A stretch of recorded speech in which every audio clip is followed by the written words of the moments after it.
Let's make a simple gluten-free bread. I started with 3 room temperature egg whites and 2.5 tablespoons of apple cider vinegar. Give it a good mix and add 1 cup of almond flour, a half a cup of coconut flour, 2 tablespoons of psyllium husk, and 3 tablespoons of golden flax meal. You're going to give it a mix and add 2 teaspoons of baking powder, and 1 teaspoon I use pink Himalayan sea salt. You're going to add 1 full cup of very hot water and give everything a really good mix. And then I took 1/4 a cup of the hot water and 2 tablespoons of maple syrup. Give it a good stir and add that to the mixture. This will just give you a very original and simple sweet bread.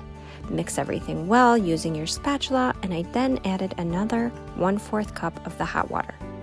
Give the dough a nice quick knead and start forming into 8 individual slider rolls. You can make them bigger, 4 to 6, just depends on what you're using them for. This bread is great, it's slightly sweet, it works really well with peanut butter and jelly, pretty much anything you choose.